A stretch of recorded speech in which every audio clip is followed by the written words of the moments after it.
There are 3 features that I personally would love to see in the upcoming Sony A7V. And no, I don't have the camera at all. I have no clue, no details, no knowledge at all about the A7V. I haven't even received an NDA agreement from Sony or an invitation to attend Sony Creative Space this year.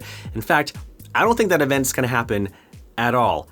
I don't know if the camera is going to be announced or launched this year. I've got no clue. I'm left in the dark. But there's an absurd amount of rumored specs floating around, half of which I don't even think are true at all. But you got rumored specs like the camera using the same 33 megapixel sensor from the A7 IV, or an upgraded 45 megapixel sensor that's partially stacked. It's going to shoot 6K 120. It's going to have open gate, this and that. I don't know if any of those are going to be true at all. I mean, realistically, we're probably gonna get the same camera body, we're gonna get the AI processor upgrade, we're gonna get the 4-axis flip out tilt screen. Like, chances are, those are the upgrades that we're most likely gonna see. But for little old me, there are 3 features that I would personally love to see in the A7V, and I feel like are features that should set the tone for the new era of Sony cameras, starting with audio. The first feature that I would love to see in the A7V is to have an audio record only feature. Not only that, but 32-bit float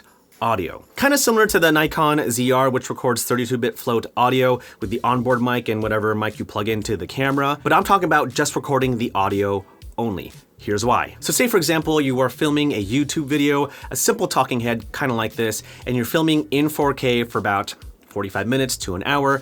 Well, you're left with a large video file, right? And so you take that video file, you import it into your computer, you're editing, and then halfway through, you realize that you forgot to say some stuff, and so now you have to do a voiceover, but you want to make sure that the audio sounds the same. And so you place your camera and your mic in the same exact spot so that the audio is consistent. And for me, whenever I do my voiceovers, I record for about an additional 10 to 15 minutes in 4K, and so I'm left with another large video file that I have to deal with. And yeah, I know the workaround for that is to record at a lower resolution, but you're still dealing with a video file. Well, wouldn't it be nice if I had the ability just to record audio only in camera without using an audio recorder so that the audio sounds the same?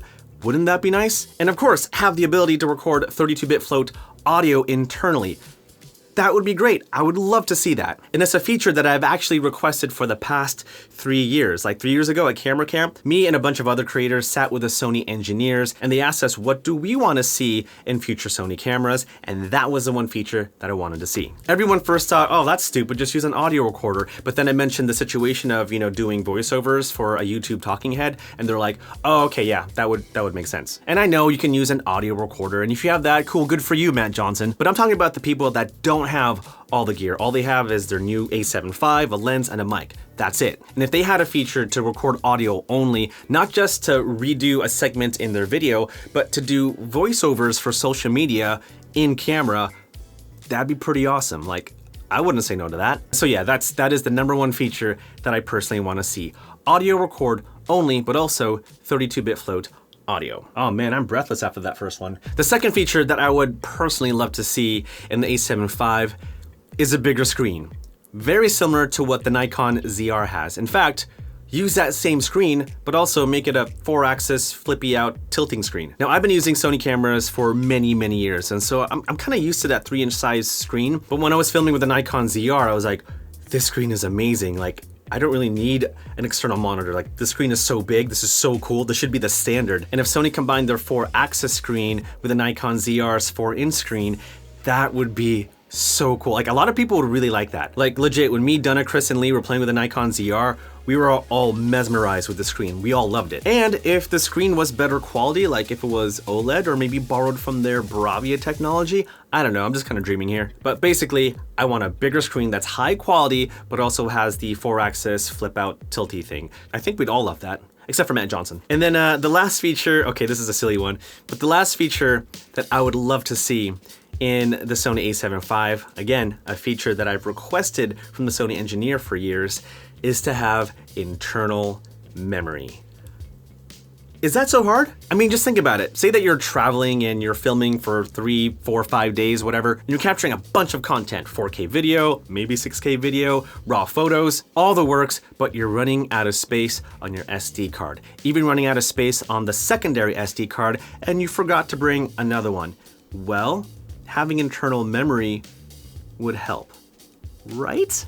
Like even if it was just like 64 gigs or dare I say 128 gigs, just something as backup, whether it's backup storage or maybe you want to store reference photos and videos, things that you've shot in the past so that you can mimic the settings or the lighting or whatever. Internal memory, I feel like should be the new standard, right? For any camera. Also, if you're like me, I often forget to check if an SD card is in my camera when I go out and film. Like yesterday, I went to downtown, I wanted to film, but I couldn't because I forgot to take out the SD card from my computer to put it back in the camera. I forget things, ADHD. And so if the A7 V had some sort of internal storage, having that kind of feature be part of the new generation of Sony cameras would be awesome. I mean, it'd kind of be more beneficial for single SD card slot cameras like the A7C series, but still, internal storage on any camera has been such a lifeline for me. Like the DJI Action 5 Pro, I forget to put a micro SD card all the time.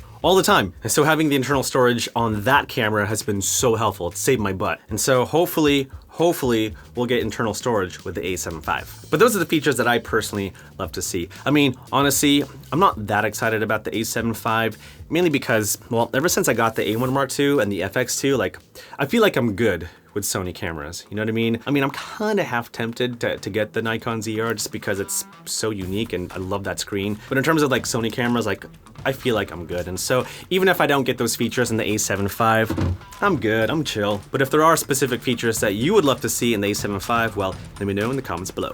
Why did I do that? I don't know what this is. I said comment below, so I should do this. I don't know. I don't even know how to YouTube.